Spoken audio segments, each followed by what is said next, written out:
নমস্কাৰ আজি আমি এটি গুৰুত্বপূৰ্ণ টপিকৰ ওপৰত আলোচনা কৰিব ওলাইছো টপিকটো হৈছে স্পীড টাইম আৰু ডিসটেন্স প্ৰতিটো পৰীক্ষাত স্পীড টাইম আৰু ডিসটেন্সৰ ওপৰত এটা দুটা কোৱেশ্চন দেখিবলৈ পোৱা যায় গতিকে আজি এটো টপিকৰ ওপৰত আলোচনা কৰিম টপিকটোলৈ যোৱাৰ আগতে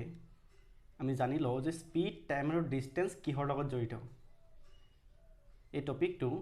মোশন অৰ্থাৎ গতিৰ লগত জড়িত আৰু সিম্পলি যদি আমি ক'বলৈ যাওঁ এটো হৈছে আমি কোনোবা এটা বস্তু এঠাইৰ পৰা আন ঠাইলৈ লৰচৰ কৰোতে তাত আমাৰ কি কি জড়িত হৈ থাকে উদাহৰণস্বৰূপে যদি এৰোপ্লেন এটা এঠাইৰ পৰা আন ঠাইলৈ গতি কৰে তেতিয়া হলে তাৰ লগত কি কি জড়িত হৈ থাকিব এৰোপ্লেনটো কিমান স্পীডত এঠাইৰ পৰা আন ঠাইলৈ গৈছে কিমান টাইম লৈছে আৰু তাৰ মাজত ডিসটেন্স কিমান আৰম্ভণিৰ পৰা শেষলৈকে তাৰ মাজত ডিসটেন্স কিমান গতিকে বাস হওক নাও হওক বা ট্ৰেইন হওক এৰোপ্লেন হওক গতিখিনি বস্তু আমাৰ কি হয় এই তিনিটা বস্তুৰ লগত জড়িত হৈ আছে গতিকে আপোনালোকে দেখা পাইছে ইয়াত আমাৰ স্পীড টাইম আৰু ডিসটেন্স ফৰ্মুলাটো হৈছে speed equal to distance divided by time এই ফৰ্মুলাটোৰ জৰিয়তে আমি মেথছখিনি কৰিব লাগিব কিন্তু প্ৰতিটো অংক আমাৰ এই দৰে দিয়া নাথাকে যে স্পীড ওলাব দিয়া নাথাকে হয়তো আপোনাৰ ডিসটেন্স ওলাবলৈ দিব নহয়তো টাইম ওলাবলৈ দিব আৰু প্ৰশ্নবোৰ বেলেগ বেলেগ ধৰণে দেখা পোৱা যায় গতিকে বলক আমি এটা প্ৰশ্ন সমাধান কৰোঁ তেতিয়া হলে আমাৰ আইডিয়াটো আহি যাব ইয়াত আপোনালোকে দেখা পাইছে প্ৰশ্নটো a train is 125 meter long if the train takes 30 seconds to cross a tree by the railway line then the speed of the train is ইয়াত আমাক কি ওলাব দিছে স্পীড ওলাব দিছে কি দিয়া আছে ইয়াত আমাক দিয়া আছে 125 মিটাৰ আৰু 30 সেকেন্ড গতিকে আমি ফৰ্মুলাটো মতে যদি আমি পাতো চাওচোন কি পোৱা যায় ইয়াত আমাৰ speed equal to distance divided by time গতিকে আমাৰ ইয়াত কি দিয়া আছে ইয়াত আমাৰ স্পীড দিয়া আছে সৰি ইয়াত আমাৰ ডিসটেন্স দিয়া আছে আমি স্পীড ওলাব লাগে ডিসটেন্স আৰু টাইম দিয়া আছে ডিসটেন্সটো কিমান দিয়া আছে 125 আৰু টাইমটো দিয়া আছে 30 সেকেন্ড যদি আমি এক ডিভাইড কৰো তাৰ মানে ইয়াত আমি কি পাই আছো যদি আমি 5 এৰে ডিভাইড কৰো 5 2 যা 10 25 ত 5 5 যা 25 5 6 যা 30 এটা আমি কিহত পাইছো ইউনিটটো হল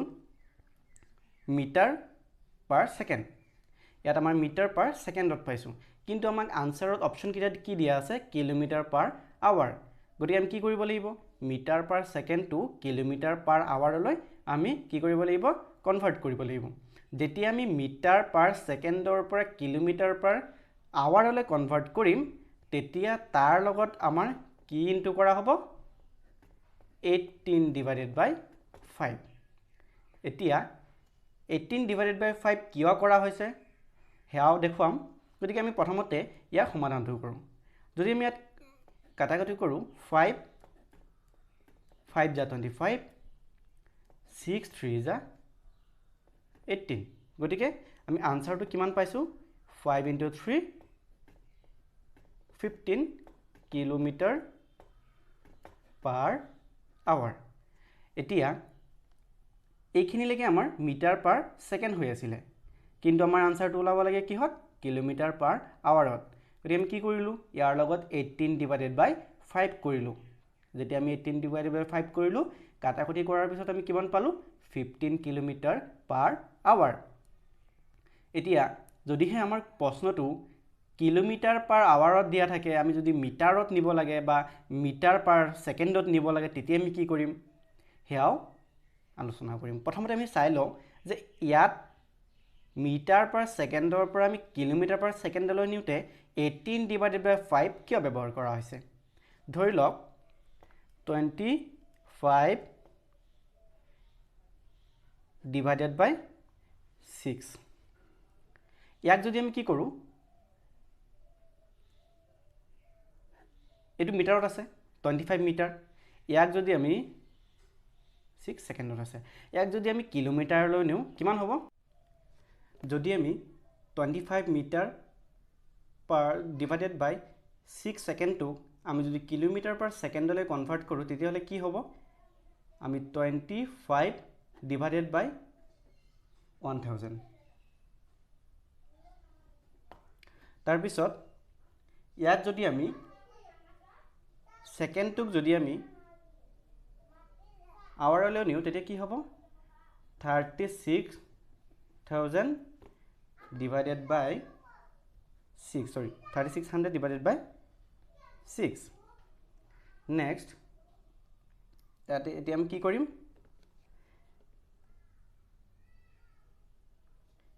20 উপৰে উপৰে আমি ইনটু কৰিম আৰু তলে তলে ইনটু কৰিম আমি যদি উপৰে উপৰে কৰো 25 into 3600 তলত যদি কৰো 6 into 1000 তেতিয়া হলে আমাৰ কি হ'ব এইটো যদি কাটি দিও এইটো যদি আমি কাটি দিও আমাৰ কি থাকিল 10 ওপৰত 36 আমি যদি আকৌ কৰো কি হ'ব এতিয়া আমি যদি 2 ৰে কাটো 5 ইয়াত হ'ব 18 এটা আমি গম পালো না আমি 25 divided by 6 এটো কি হত আছিল মিটাৰ per second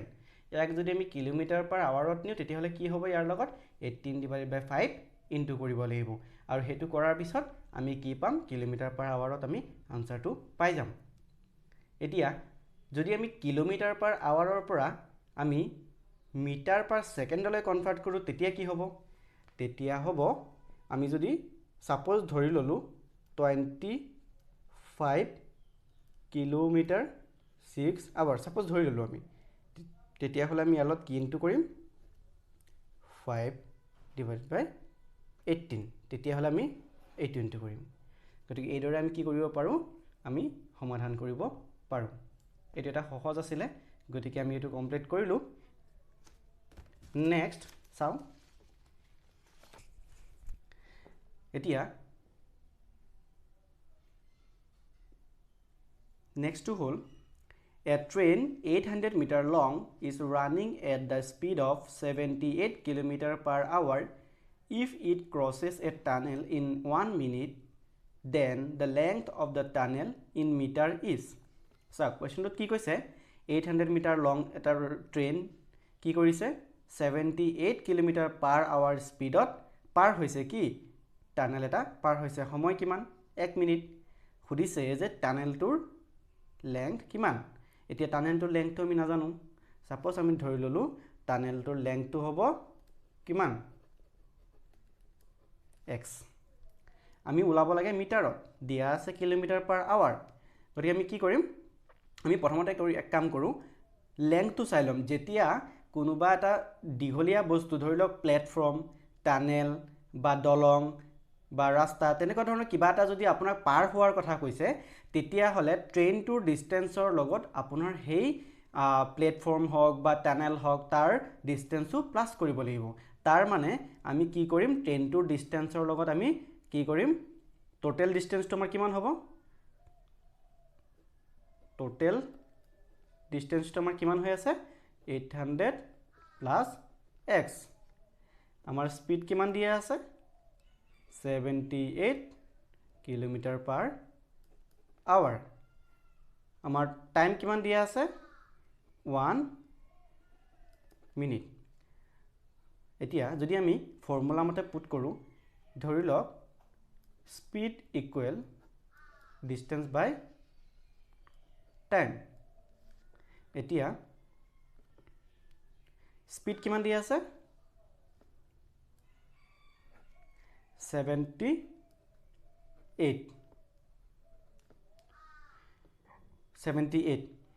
ডিসটেন্স কিমান দিয়া আছে total distance to 800 plus x time কিমান দিয়া আছে 1 মিনিট এতিয়া চাব দেই 1 মিনিট দিয়া আছে কিন্তু এইফালে আকৌ দিয়া আছে কিলোমিটাৰ per hour 1 মিনিটত আমি কিমান ধৰি কৰিম 60 সেকেন্ড কাৰণ আমি তাক মিটাৰলৈ যেতিয়া কনভাৰ্ট কৰিম এইটো কি হৈ যাব সেকেন্ডত গুচি যাব সেকেন্ডত গুচি যোৱাৰ লগতে ইয়াত কিমান ইনটু হ'ব 5/18 আগতে যে বস্তুটো মই দেখাই দিছো সেই মতে আমি ইয়াত কি কৰিম 5/18 পাতিম বুজি পাইছেনে এতিয়া তাৰ মানে 78 টো হৈছে স্পিড কিহত দিয়া আছে কিলোমিটাৰ পাৰ আৱাৰত দিয়া আছে কিন্তু ইয়াক আমি কি কৰিব লাগিব মিটাৰ পাৰ সেকেন্ডলৈ কনভাৰ্ট কৰিব লাগিব কাৰণ আমাৰ আনসাৰটো ওলাব লাগিব মিটাৰত সো মিটাৰ পাৰ সেকেন্ডত যদি আমি কনভাৰ্ট কৰিম তেতিয়া কি হ'ব ইয়াৰ লগত আমি 5/18 ইনটু কৰিব লাগিব আৰু টাইমটো যেহেতু 1 মিনিট দিয়া আছে 1 মিনিটটো কনভাৰ্ট কৰি আমি কি কৰিম সেকেন্ডলৈ লৈ যাম কিমান সেকেন্ড 60 সেকেন্ড এতিয়া যদি আমি সলভ কৰো তেতিয়া হলে কি হ'ব আমি ক্ৰস মাল্টিপ্লিকেশন কৰিম এটোৰ লগত এটো ক্ৰস মাল্টিপ্লিকেশন কৰিলা তাৰ মানে কি এটো হৈছে ওপৰৰ নম্বৰটো তলত 1 এটা আছে তাৰ মানে 800 plus x equal 78 into 5/18 into 60 হল এটা যদি আমি কাটাকটি কৰো 6 3 18 6 10 60 এটা কি কৰিম এইটো ওপৰৰ ইনটু হ'ব যেতিয়া এইটো আমি ইনটু কৰিম তেতিয়া আমাৰ কিমান হ'ব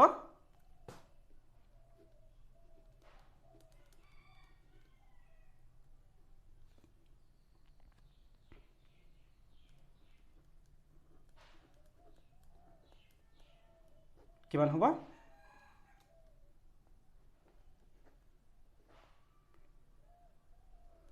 এটো হ'ব যদি আমি এক কাটাকটি কৰিম কিমান ওলাব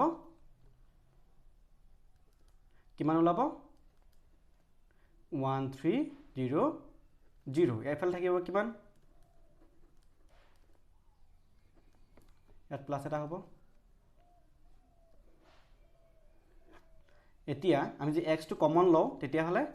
1300 minus 800 সো x ৰ মান আমি কিমান পালো 500